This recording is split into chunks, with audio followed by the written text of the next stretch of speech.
귀한 찬양 또 귀한 기도 감사드립니다. 오늘 우리에게 주신 하나님의 말씀은 창세기 39장 6절에서 21절이 되겠습니다. 창세기 39장 6절에서 21절까지 제가 먼저 봉독하고 여러분들이 그 다음 번갈아 가면서 한 절씩 교독하도록 하겠습니다.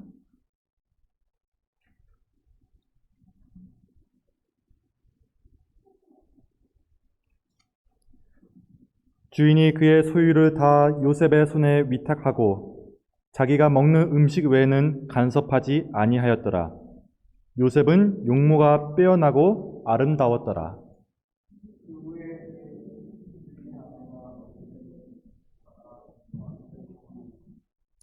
요셉이 거절하며 자기 주인의 아내에게 이르되 내 주인이 집안의 모든 소유를 간섭하지 아니하고 다 내 손에 위탁하였으니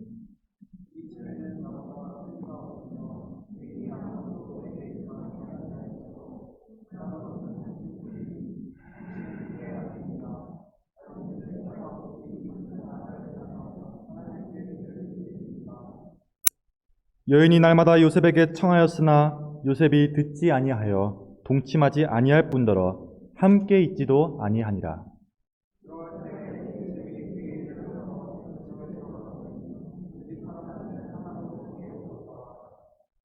그 여인이 그의 옷을 잡고 이르되 나와 동침하자. 그러나 요셉이 자기의 옷을 그 여인의 손에 버려두고 밖으로 나가매.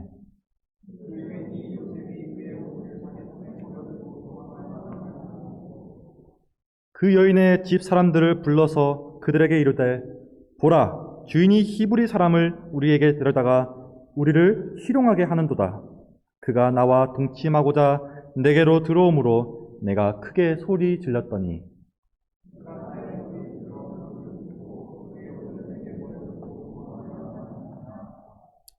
그의 옷을 곁에 두고 자기 주인이 집으로 돌아오기를 기다려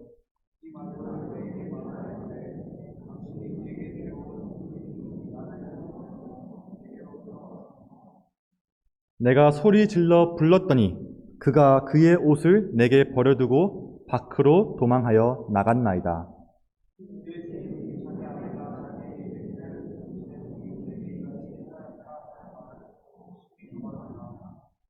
이에 요셉의 주인이 그를 잡아 옥에 가두니 그 옥은 왕의 죄수를 가두는 곳이었더라. 요셉이 옥에 갇혔으나 다 같이 읽겠습니다. 여호와께서 요셉과 함께 하시고 그에게 인자를 더하사 간수장에게 은혜를 받게 하시매. 아멘.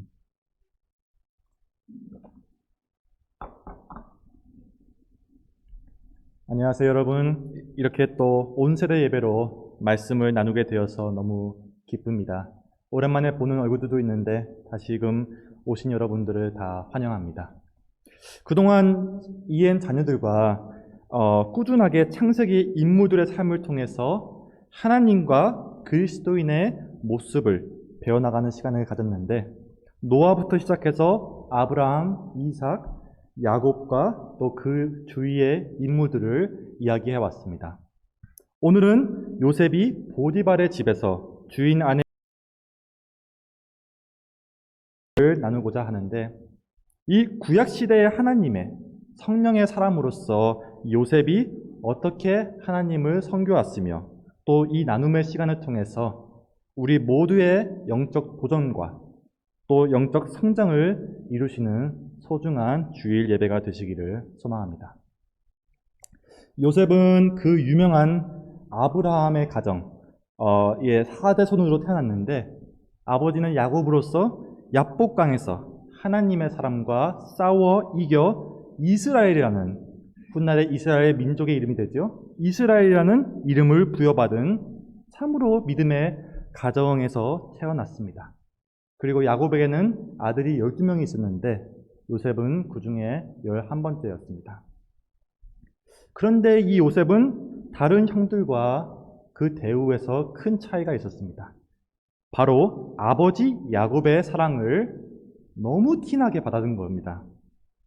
아무래도 요셉은 야곱이 나이가 많이 들었을 때에 본 늦둥이 아들이라서 더 귀여움을 받았을 수도 있습니다. 그러나 사랑받은 가장 큰 이유는 아마도 요셉이 바로 야곱이 진정으로 가장 사랑했던 라헬의 첫 자녀였기 때문일 것입니다. 어떻게 보면 자연스럽게 아내 라헬을 사랑하던 그 마음이 그 자녀 요셉에게 그대로 부여하게 된 것이죠. 그래서 야곱은 요셉이 좀 더 크자 그에게 선물을 주는데 그게 바로 그 유명한 채색 옷이었습니다. 보통 실사 영화나 애니메이션에서도 흔히들 무지개 색깔로 알록달록하게 장면을 보여주는데 이렇게 야곱은 눈에 띄는 선물을 기어코 요셉에게만, 다른 형제들 말고 요셉에게만 주고 말았습니다. 당연하죠. 다른 형제들이 얼마나 화가 나고 또 질투가 났을까요? 아버지한테 화낼 수는 없고 그 화가 다 형제한테, 요셉한테 갔지요. 이 일 이후로 형제들은 더 이상 요셉에게 편안하게 샬롬, 평안, 인사를 못할 정도로 사이가 나빠지게 됩니다. 그런데 이렇게 불편한 관계에 기름을 붓는 일이 또 일어나는데 바로 요셉이 꿈을 꾸게 된 이후에 일어납니다. 요셉이 꿈을 성경에서는 총 2번을 꾸었다고 말해주시는데 이 내용이 하나같이 간추리자면 요셉의 형제들이 다 하나같이 요셉에게 절하는 꿈을 꾼 것입니다. 한마디로 요셉이 그 집안의 왕이라는 것이죠. 그 집안의 대장이라는 것이죠. 성경에서 이 꿈이 나온다는 것은 이 하나님께서 주시는 것으로 보통 많은 뜻이 담겨 있지만 당시 형제들의 귀에는 그 요셉의 말을 듣는 형제들의 이 마음에는 그렇게 들릴 수가 없었습니다.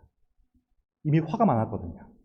이미 아버지의 사랑도 받고 있는데 야 이거 기어코 형제들의 목까지 뺏겠다는 어떻게 보면 당돌한 동생의 모습으로밖에 보이지 않았기 때문이죠.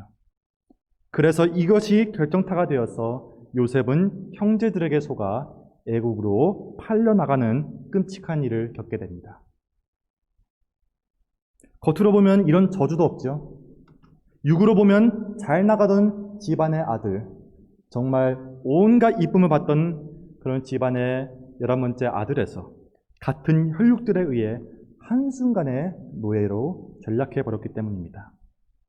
그러나 이렇게 요셉의 삶이 어두울 때 하나님께서는 더욱더 강하게 역사를 시작하셨습니다. 요셉이 애굽에 도착하자 애굽의 왕, 즉 바로의 친위대장 보디발에게 팔리게 되었는데 이 여기서 하나님께서 요셉에게 주시는 그 축복을 더 드러나게, 더 눈으로 볼 수 있게 부어주셨습니다. 얼마나 또 어떻게 형통했는지는 잘 모르겠지만 그러나 한 가지 확실한 것은 주인 보디발의 눈에서도 이 요셉이라는 이 이방인 종이 정말 보통 사람이 아니구나. 정말 무슨 신인지 모르겠지만 신이 함께 하시는구나 깨달을 정도로 많이 부어주셨습니다. 그래서 보디발이 요셉을 아껴 가정의 총무로까지 삼아 자기의 모든 것을 위탁하는데 모든 종들, 모든 그런 플락, 에브리띵 다 위탁하는데 그러자 하나님께서는 보디발의 집 모든 곳에 마찬가지로 축복을 내려주시게 됩니다. 바로 하나님의 형통이 믿음의 사람인 요셉을 통해서 보디발의 가정에게도 전파되게 된 것이죠. 이제 요셉은 비록 아직 종의 신분이지만 애굽에서 큰 권력을 가진 보디발의 가정 총무로서 많은 것을 누리게 되었습니다. 가정의 어느 누구도 요셉보다 더 큰 이가 없었죠. 보디발 외에는. 그런데 이렇게 크고 강대하고 영광이 넘치는 이때에 시험이 찾아오게 됩니다. 다 같이 6절을 보시면 요셉은 용모가 빼어나고 아름다웠더라고 되어 있습니다. 안 그래도 애굽인들과 다른 모습이 상당히 인상적이었을 텐데 거기다 잘생겼어요. 잘생기기까지 하니 보디발의 아내의 눈에 들게 된 것입니다. 그래서 지그시 요셉을 하루 이틀이 아니에요. 오랫동안 한정 기간 동안 바라보고 호시탐탐 노리다가 기회를 잡고 요셉에게 다가와 노골적으로 유혹을 하기 시작했습니다. 주인 몰래 한마디로 불륜을 저지르자는 것이죠. 보통 사람이라면 이렇게 주인 아내의 말을 어떻게 거절할 수 있을까 생각해 보게 됩니다. 이렇게 주인의 아내가 단도직입적으로 말하는 것을 보면 아마도 앞서 그녀는 이미 여러 종들을 같은 방식으로 혹은 비슷한 형식으로 유혹을 했고 또 성공했다라고 볼 수도 있겠죠. 그러나 요셉은 달랐습니다. 그런 종류가 달랐습니다. 단번에 거절하면서 주인 아내에게 이르기를 9절의 말씀이 이 집에는 나보다 큰 이가 없으며 주인이 아무것도 내게 금하지 아니하였어도 금한 것은 당신뿐이니 당신은 그의 아내임이라. 그런즉 내가 어찌 이 큰 악을 행하여 하나님께 죄를 지으리까. 요셉은 확실히 달랐습니다. 이 말을 할 때에 요셉은 비록 타의에 의해서 종의 신분이 되었지만 애굽에서 맺은 주인과의 신뢰를 깰 수 없다고 선언했습니다. 또한 윤리적으로 옳지 않는 일을 할 수 없다고 말했으며 궁극적으로는 가장 큰 이유로는 하나님 앞에서 죄를 지을 수 없다고 말을 한 것입니다. 바로 하나님을 아는 이와 또 모르는 이의 차이가 드러난 장면이 되겠습니다. 훗날 데살로니가 전서에서도 음란의 죄에 이렇게 말씀하십니다. 하나님의 뜻은 이것이니 너희는 거룩함이라. 너희의 거룩함이라. 곧 음란을 버리고. 하나님은 거룩하시니 너희도 거룩하라 하는 말씀이 있으시죠. 요셉에겐 이미 하나님께서 금하시는 것이 무엇인지 어떤 것이 하나님의 뜻인지 잘 알고 있었던 것입니다. 그런데 이 아내도 오늘 본문을 보시면 보통 인물이 또 아니었습니다. 한번 거절받았으면 아 그렇구나 알았다고 해야 되는데 요셉이 저항하자 오히려 오기가 난 것 같습니다. 이해가 안 되는 겁니다. 그래서 더 끈질기게 달라붙어 이젠 날마다 청하기 시작합니다. 얼마나 심했으면 나중에는 요셉이 그냥 한자리에 있고 싶지도 않아서 피하기까지 이르게 됩니다. 그러던 어느 날 주인의 아내가 기어코 이를 벌리는데 바로 요셉이 직무를 보러 집에 올 시간에 맞추어 다른 종들을 다 밖에 내보낸 것입니다. 그러곤 요셉이 오자마자 이제는 무력을 가하면서 옷을 붙잡으면서 요셉에게 단도직입적으로 요구하기 시작했습니다. 이젠 갈 때까지 간 것이죠. 주인의 아내는 아마 이렇게 생각했을 수도 있겠습니다. 이렇게까지 했는데, 이렇게까지 자존심 내려놓고 청했는데 안 넘어올까? 그런데 여기서 요셉은 주인 아내의 마지막 공격마저도 이겨내게 됩니다. 바로 흔히들 얘기하는 36개의 주례란을 통해서 말이죠. 아내가 요셉의 옷을 잡았을 그땐 더 이상 선택지가 없는 겁니다. 상대방이 주인의 아내이고 자기가 종인 걸 떠나서 그 지위를 떠나서 이 자리를 떠나지 않으면 안 되는 상황이었던 거죠. 마치 시편의 말씀처럼 요셉은 죄인의 길에, 죄인의 집에 서지 아니하고 빠르게 도망함으로 자기를 지켜내었습니다. 그러나 이 선택은 요셉에게 또 다른 어려움과 시련을 주는데 요셉이 그렇게 겉옷만 두고 떠나다 주인의 아내는 그동안 참아왔던 분노가, 그 부끄러움과 그 정말 화가 치밀어 오르게 됩니다. 자존심을 다 내던지면서 유혹을 했는데 그마저도 거절을 해버리니 이제 남은 것은 복수밖에 없었던 것이죠. 그래서 먼저 집안의 종들을 충동시켜서 요셉이 자기를 희롱했다고 거짓말을 합니다. 그러곤 남편 보디발에게도 이 요셉이 온 것 때문에, 당신 때문에 자신이 희롱을 당할 뻔했다고 모함을 하게 됩니다. 그리고 당연하게도 요셉은 주인 아내를 희롱하려 했던 죄값으로 감옥에 갇히게 되죠. 여러분, 이 요셉이 주인의 아내가 이렇게 행동할 것을 몰랐을까요? 물론 요셉도 이때에 이런 형식으로 감옥에 갇힐 거라고는 생각 못했을 거라 생각하지만 충분히 주인 아내의 요구를 무시할 때의 올 보복은 예상했을 것이라 생각하고 있습니다.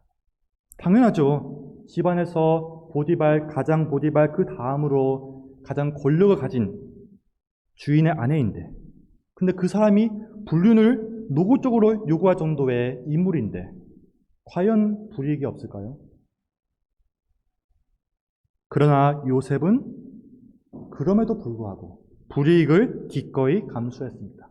거절했으며 피했고 나중에는 도망까지 하며 하나님께서 금하신 것을 철저히 지켜냈습니다. 무엇 때문에? 바로 하나님을 믿는 사람이었기 때문에 그렇습니다. 요셉은 하나님이 금하신 것을 거절할 용기가 있었습니다. 성도 여러분, 여러분들은 마땅히 거절해야 할 때에 거절할 용기가 있으신가요? 오늘 본문을 통해 하나님께서 우리들에게 물어보시는 것 같습니다. 뻔히 보이는 불이익 앞에서 우리는 하나님이 금하신 것을 마땅히 거절할 용기가 있는지. 사실 세상적으로 보면 요셉은 보디발의 아내의 말을 듣는 것이 그의 신상에 더 유익한 선택이라고 보여집니다. 다들 말할 것입니다. 종의 신분에서 간신히 우연히 얻은 이 특권을 더 확실하게 누릴 수 있는 일이니까 말이죠. 거기다가 쾌락도 없고요. 또한 거절했을 때의 그 후폭풍을 감당하기 어려웠을 테니까요. 그리고 이러한 사단의 공격은 현재에도 똑같이 이루어지고 있는 것 같습니다. 요셉의 같은 이 케이스는 아니더라도 이것이 관행이다, 이것이 문화다, 하나님의 가르침에 반하는 것을 강요하고 그것에 반해 또 옳은 행동을 하면 이상하게 생각하는 것이 너무 당연해진 세상인 것 같습니다.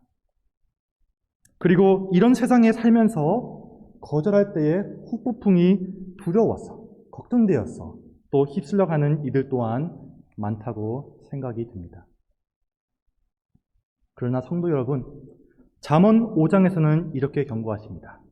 대저 음료의 입술은 꿀을 떨어뜨리며 그 입은 기름보다 미끄러우나 그 나중은 쑥같이 쓰고 두 날 가진 칼같이 날카로우며. 세상과 타협하면 당연하지만 당장의 안전과 또 이득은 볼 수 있습니다.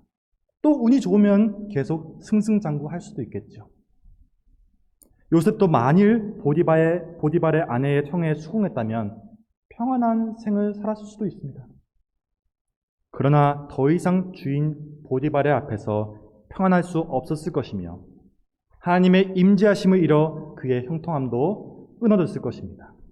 그리고 끝끝내 그 끝에는 바로 한탄만 남았을 것입니다.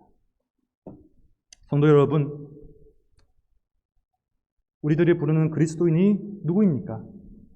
하나님을 믿고 예수 그리스도의 십자가의 역사를 믿는 이들이 아닙니까? 예수님은 죄가 없으심에도 세상과 타협하지 아니하시고 자신을 희생하시면서 세상과 사단의 유혹으로부터 승리하신 그리스도이십니다. 그리고 교회는 그 정신을 이어받아 믿음의 공동체를 형성해서 세상을 소금과 같이 방부제 역할을 하고 사단의 공격을 막는 방파제 역할을 하라고 하나님께서 세워주신 이들입니다. 그런데 만일 방부할 것이 주위에 없어 보이고 삶 속에 파도가 안 친다면 조금 이상하지 않습니까? 요셉에게 온 유혹은 사실 너무나도 당연한 것입니다. 마치 보물을 가진 배가 해적들의 타겟이 되듯이 신앙인의 삶은 사단의 유혹이 따르기 마련입니다. 그래서 요셉은 하나님에 대한 신앙을 가지고 신앙을 살아내므로 사단의 공격을 안 받을래야 안 받을 수가 없는 상황이었습니다. 하지만 요셉은 개의치 않았고 바로 하나님께서 함께 하시는 것을 믿고 밀고 나갔습니다. 성도 여러분, 우리 모두 하나님 앞에 거룩한 이들이 되어 하나님의 임재 안에서 살아가시는 참 신앙인들이 되시기를 간절히 소망합니다. 요셉처럼 무엇이 하나님 앞에 옳고 그른지 바로 알아서 각자의 계신 자리에서 자리마다 하나님께 영광을 온전하게 삶을 통해서 올려드리시기를 간절히 원합니다. 그리고 매 시간 시시때때로 유혹하는 이 사단의 공격들을 맞서서 승리하시는 참 그리스도인들이 되기를 간절히 소원합니다.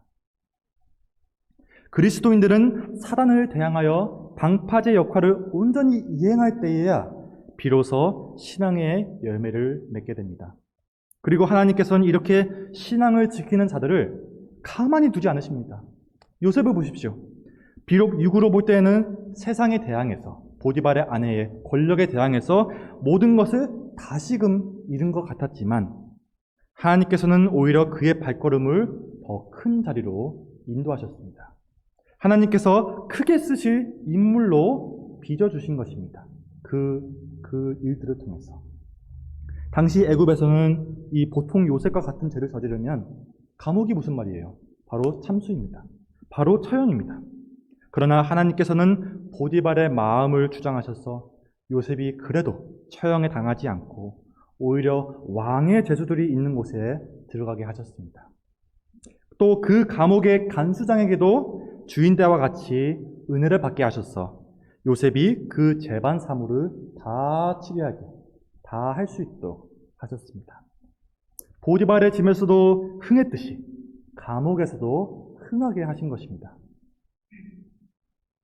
그리고 훗날 요셉은 아시는 분은 아시다시피 이 감옥에서 단번에 애굽의 총리로 두 번째 자리로 올라가는 역사를 하나님께서는 이루어내셨습니다. 성도 여러분, 여러분들은 하나님께서 금하신 것을 거절할 용기를 가지고 계십니까? 당연하지만 우리가 신앙으로 거절할 일들은 하나같이 어려울 것입니다. 더 나아가서 너무 선과 악이 교묘하게 섞여 있어서 헷갈릴 수도 있습니다. 또한 우리들의 몸에 각입된 그 욕망, 그 죄성과도 직결되어서 끊을 것을 끊지도 못하고 애매하게 미련을 남을 수도 있겠습니다.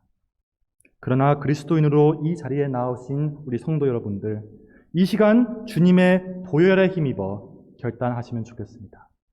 우리 주님의 보혈에 힘입어 거절할 것을 거절해서 하나님 앞에 많은 상급을 만들어 가셨으면 좋겠습니다. 필히 하나님께서 요셉과 함께 하셨듯이 여러분들과 그 과정을 함께 하실 것입니다. 또한 이 자리에서 만일 개인적으로 겪고 있는 여러 상황에서 거절할 용기가 없으신 분들이 계시다면 오늘 나눈 요셉의 시험과 그 형통함을 기억하시고 하나님께 간구 기도 드리시면 좋겠습니다. 하나님은 간구하는 이의 기도를 더욱 기뻐 들으시는 우리의 참된 아버지이십니다. 그렇기 때문에 요셉에게 역사하셨던 하나님께서 우리의 삶을 주관하신다는 게 무슨 의미인지 기도할 때 피부로 직접 체험하시는 소중한 계기가 될 것이라 믿습니다. 우리의 참된 생명과 또 소망 되시는 주님의 이름에 힘입어 이 세상을 이겨내시고 하나님의 기뻐하시는 이 시대에 성령의 사람들로서 빚어져 가시기를 주님의 이름으로 축원드립니다.